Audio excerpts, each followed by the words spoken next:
Angu kwa lugha ishara ni Meresha Owiti.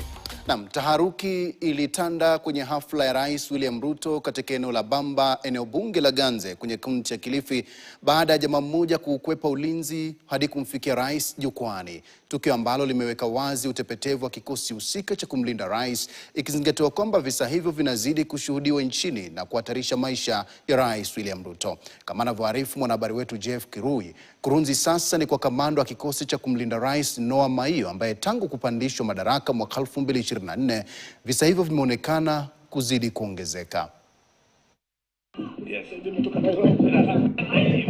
Ni tukio jingine ambalo limefichua utepetevu wa walinzi wa Rais William Ruto. Kwenye hafla eneo la Ganze, kaunti ya Kilifi, jamaa mmoja aliyeshikilia Biblia mkononi aliwakwepa walinzi na kufululiza hadi jukwaa la rais, hata kumweka mkono Rais Ruto begani. Kizaazaa ambacho nusura rais anguke kwenye vuta ni kuvute hiyo. Na licha ya rais kupuuzilia mbali tukio hilo kwa kujitia hamnazo, mojawapo ya visa ambavyo vinazidi kushuhudiwa vikitishia usalama wa rais kwenye mikutano ya hadhara. Amejifunza kutoka Fikirini Jacobs kwamba nafasi ikipatikana asiipoteze. Tarehe 28 mwezi uliopita, Rais William Ruto aliponea chupu kugongwa na kifaa kilichoaminika kuwa chupa ya maji. Hii ilikuwa eneo la Kibra kwenye ziara yake kukagua nyumba za bei nafuu za Soweto. Niseme kwa watu wa Wajia, vijana ya Wajia, asanteni. Mwezi Februari mwaka huu, rais aliingiwa na kiwewe baada ya jamaa mmoja kuchana mbuga hadi kwenye jukwaa kwenye hafla ya kuzindua mradi wa nyota katika kaunti ya Wajir.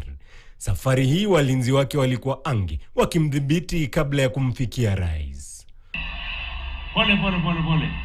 Achana yeye. Wiki moja awali mjini Mombasa, tukio sawia liliibuka baada ya kijana mmoja kukwepa macho ya walinzi na kuchana mbuga hadi kwa rais, walinzi wakipatikana wamezubaa. Jeremiah, very good Jeremiah. Weka box.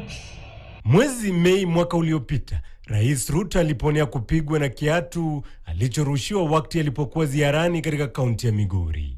Tukio lililotilia doa utendakazi wa walinzi wa rais, ambao kwa mara nyingine walipatikana wakiwa wameduaa hata kukosa kuzuia rais kugongwa na kiatu hicho.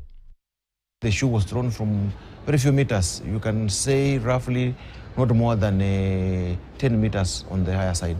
So that means the guys who were around the president, I think they were not very keen to be able to see if somebody is removing a shoe, and by the time you carry up your hands, I think somebody should be on you. Kwa visa hivi vyote, kurunzi ni kwa kikosi maalum cha usalama wa rais. Kamanda akiwa Noah Maiyo, ambaye tangu kuchukua hatamu za uongozi wa kikosi hicho mwezi Julai mwaka 2024, visa hivyo vinaonekana kushuhudiwa kila kukicha. Where the president is, there's no mess, no single mess. That's the rule of the law as far as presidential escort is concerned. Noah Maiyo kabla ya kupandishwa cheo alikuwa msimamizi wa operesheni kwenye afisi ya Ruto kwenye muhula wake kama naibu rais.